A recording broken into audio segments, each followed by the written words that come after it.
there's 5 players now, including Carlos Correa, who have contracts that are north of $100 million. 5 players alone have all of those resources tied up in them. Everybody from Francisco Lindor, who's a good friend of Carlos Correa. So that's probably a reason why he wanted to go there and reunite with him as well when this deal with the Giants was falling through. Max Scherzer, Edwin Diaz, that one came through a couple weeks ago, a 9-figure deal. And Brandon Nimmo, these are long contracts. I mean, Lindor is 10 years. Mm-hmm. And Correa's 12. Those are the longest of the 5 that I had mentioned. Mm-hmm. But I just am boggled, mind-boggled at the numbers that we're seeing here. And I cover the NFL, so I'm used to a salary cap. I'm used to not seeing contracts in this extent of years and this extent of dollar signs. And goodness, I mean, Steve Cohen, the owner of the Mets, going all in here, trying to, level the playing field a bit and seeing where he can make his hay in picking up free agents that apparently they think are going to be okay from a medical perspective. Because remember, this deal isn't going to be finalized with the Mets until Carlos Correa passes a physical with them, which that's always the funny thing here. If one team says we're medically concerned about this, why wouldn't another team say the exact same thing? Doctors have differing opinions. I understand that, but this is going to be an interesting one, assuming it goes through. It must be nice that if you don't pass a physical or something is wrong with a physical, if that happens to Courtney Cronin and Freddie Cohen, part of the ESPN Disney family, we are not going to get $315 million in a balloon payment if we have a chance to go somewhere else.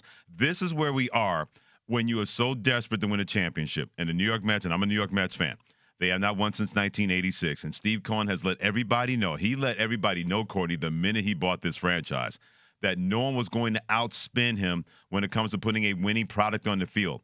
So the next time any major league owner says, you know what, we don't have the money, we're having trouble meeting payroll, just look at your feet and walk away, because it's a complete flat-out lie. Not saying everybody's going to be Steve Cohen or the Dodgers or the Red Sox or the Yankees, but I don't want to hear anybody crying poverty in Major League Baseball because, Courtney, let's think about it. With Major League Baseball, and I'm a baseball fan, this is the only way they're going to get any kind of attention that's going to make people turn around and say, wait, what? When you have this kind of money being thrown out there, and Major League Baseball owners were talking about not even 2 years ago that they're having problems with payroll or trying to meet payroll, you know what? Stop lying to the public. You have more money in those vaults than you even want to let people know about. Let's not try to blind people to the fact that you are a multi-billion-dollar enterprise when it comes to Major League Baseball. Yeah, and I saw this stat this morning from Baseball Prospectus. For their competitive balance tax, the New York Mets, as of right now, that's around $380 million. So the tax is likely going to hit above $90 million. So with all that said, Steve Cohen, if you're taking a look at what they just spent here for 2023, which also includes Justin Verlander. I remember watching SportsCenter yesterday, seeing that he was doing his introductory press conference. I'm sure that, the writers who were in attendance weren't expecting they'd probably be going back later in this week for another one with Carlos Correa.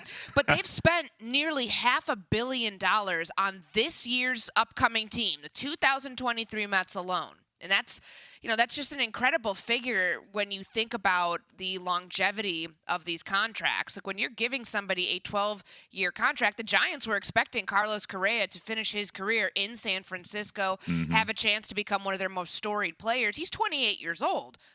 He'll see the end of that contract.